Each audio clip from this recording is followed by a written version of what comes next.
Yo, what up, guys? It's gonna be a new video that I'm doing. It's gonna be the first video that I'm gonna be doing like this. It's gonna be the prop of the week, and for this week, I'm gonna be doing this prop right here, Claudio Silva to win via submission against Cole Williams, and it's on short notice. And a little bit of the reason why I think that is just because Cole Williams is coming in here on short notice. He's fighting a guy who's one of the best jiu-jitsu practitioners in the UFC. And I feel like Cole Williams definitely has some cardio issues. He's someone that slows down in fights. And so does Claudio Silva, but the benefit of Claudio Silva having the 3 rounds and definitely being better on the ground, I just feel like I don't see Cole Williams lasting 3 rounds without getting submitted against a guy like Claudio Silva. We've seen him get submitted against fighters like Eric Wisely, who's much lower level than Claudio Silva, and just the level of competition that he's been facing since he's made his second return to MMA has just been very low level. So I just have a lot of faith in Silva winning via submission minus 135. But we're gonna go over a couple of the other props here, just look at them, and just see some things that stick out to me that I can give you guys as well.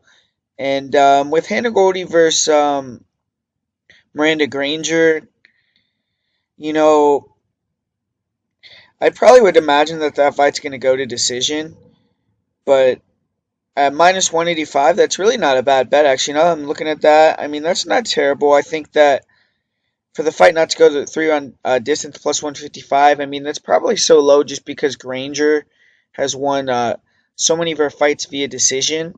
So also, I mean, if you're thinking that Granger is going to win a decision, that's plus 330. It's lower than her winning inside the distance. So, if you think she's going to win by decision, I would go ahead and do that. But, um, you know, Granger winning by submission, which is what she usually does all the time, is minus 350. And you see here, obviously, that Goldie's much more favored to win via decision here, plus 120, whereas Granger's plus 330. And Goldie's much higher odds to finish the fight compared to Granger. So they definitely think if someone's going to finish, it's going to be Miranda Granger there. But the goes the distance isn't a bad bet if you think that Goldie's going to win as well as the decision, because I don't think she's going to finish Miranda Granger. And then I'm next year with Barella taking on Lauren Murphy. This is going to be the most confident pick of the. I think it was just part of the week. I'm sorry. Scott Holtzman was the most confident pick of the night. But I don't really think there should be. I wouldn't play any props on this one at all. Minus 410 to go 3 round decision. Win inside the distance for Barella. I mean, if you think she's going to get a submission, maybe go for that. But I wouldn't put my money on that. So we're going to move on from that one. Then a popular prop here that I'm seeing a lot of people looking at here is Espinoza by knockout, just because of the, Schnell's chin is a little bit questionable. Espinoza is an explosive, powerful guy that could finish the fight, and that is plus 570. So I mean that's pretty good value there. But to me, I wouldn't. I'm not a big guy that work. I know a lot of people bet value props like Magic M on Twitter, people like that, and they really do a good job at that. But that's not really my thing. But I do think that has good value. I think potentially Snell by submission could have some value as well. And, I feel like that fight won't go 3 round distance plus 130 is a decent bet there. But I could also see Espinoza, winning a decision or Snell winning a decision. I just feel like if I had to bet, though, I would say that someone gets the finish in that fight. So, yeah, I mean, it is plus 130. So if you're willing to take a risk there, that would be what I think is going to happen, and it's underdog odds. So, and I'm next here with Pudilova against Shevchenko. The only thing I could think of that maybe would be a tricky play is Pudilova wins by KO TKO plus 1365, or by submission, I guess. I mean, but for her to finish Shevchenko would be a statement. I do think it's possible. I kind of don't think that Shevchenko is going to be able to knock her out. If you do think she has a big striking advantage, she's plus 645 to win by knockout. But I mean, yeah, I mean, if you want to bet Pudilova inside the distance, well, plus 955. I think that actually, has a lot better chance of hitting than what they say. But obviously that's not really a good bet to do. Then Gall versus Tiwari here. You know, I think if you want to bet on Mickey Gall, just bet on he wins in the first round because it's plus 350. And if he wins the fight, I imagine he's going to win in the first round, and it's going to be via submission. So I just don't see him being able to win in the second or third round. I don't see him having the gas tank. I don't see him being able to continuously get takedowns, and I think he's going to be, beat up on the striking. So if you're on my side, you think Tiwari is going to win by knockout. That's plus 315. Um, I was thinking about putting a play on that, but I already have a bet on Salim Tiwari straight up, so don't really want all that much exposure on Salim. But there's a pretty good odds there for him to get the knockout over a guy that's just not a very good striker. But up next year with Kennedy against Darko Stosic. And, I was thinking here Kennedy wins in round three plus 1200. I was looking at that. That's a decent play, in my opinion, just because I think Stosic's cardio is very bad.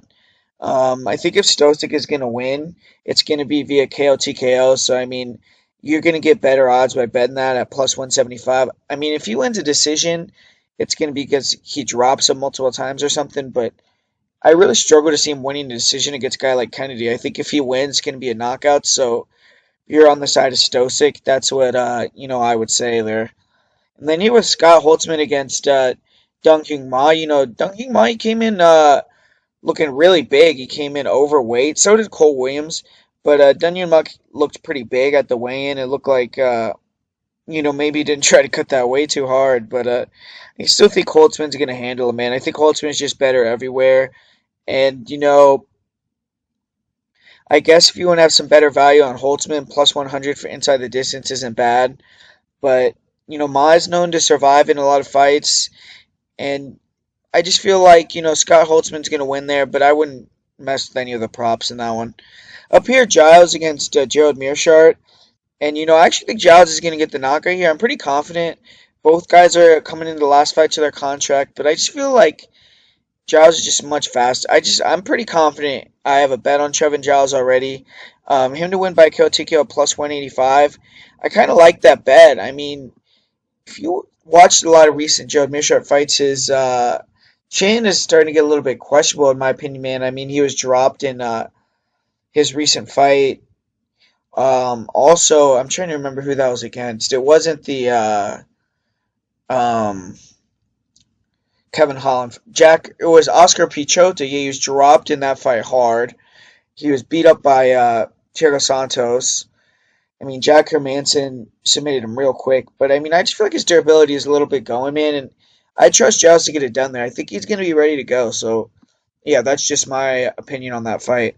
Now, on this one, I do have Hack Press by knockout as well, which is plus 215. But, I have him in a parlay. And I'm not going to bet the KO TKO prop there. But you could see the props there. Him to win a decision plus 160, win by TKO, KO TKO plus 215. So, they think that, he has pretty decent potential to get a knockout, get a finish here. For Silva to win inside the distance plus 590, I think that's a little bit off. You think Silva can go in there and catch the chin or get a knockout? that's a pretty good bet there. And you would cash pretty big on that. And here with Jim Miller, Jim Miller to win in the first round is always a good bet. He's plus 350 there. To win by submission, plus 225. And, Guida, I think Guida would win a decision here. I don't think Guida's going to be able to finish him. So, it shows that in the odds here. Miller to win inside the distance, plus 175.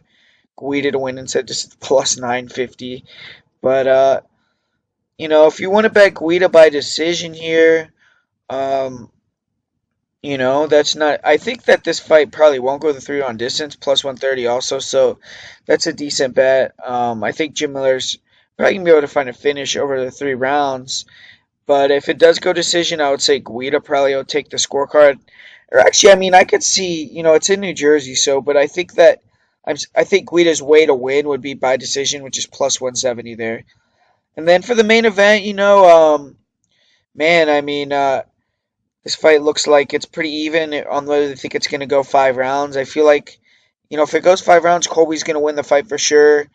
Or not win the fight for sure. I'm just saying if it goes 5 rounds, that's the way Colby wins. I don't think Colby's gonna finish Robbie Lawler. I do see some people saying he's gonna break up with his pace, but I would be very shocked, man. I mean, I feel like Robbie's coming in here motivated, ready to go, man. I mean, at the way it's had no emotion there, looks stone faced, and yeah. So I just feel like for Robbie Lawler to win in round one, it's plus 600, to win in round five, plus 2025.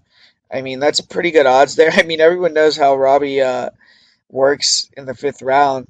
Yeah, I mean, you see that here. That's pretty crazy. Lawler to win by decision, plus 1250. Covington wins by decision, plus 100. So they definitely think Covington, if he's going to win, it's going to be by decision.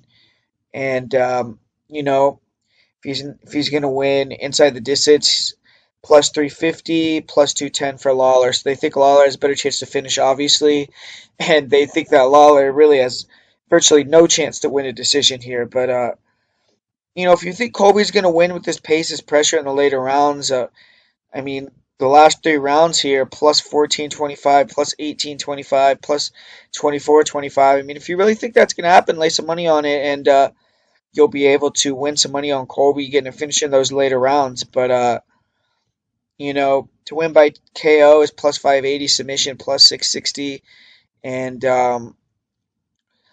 yeah, so that's gonna be these are odds for 5 dimes.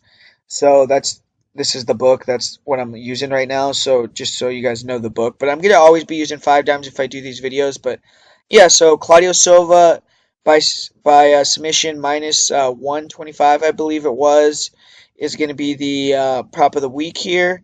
And yeah, let me know what you think of the video. Obviously, I'll probably get better as the videos goes on. I just thought of this idea, thought it would be, a fun video to put together. It's actually minus 135, I'm sorry. But yeah, so I thought it would be a fun video to put together and do. So yeah, I mean, just let me know what you think if you like the content, and make sure to comment, like, subscribe on the page. Watch the breakdown if you haven't yet. And hopefully we cash on the parlay of the week and the most confident pick on that as well.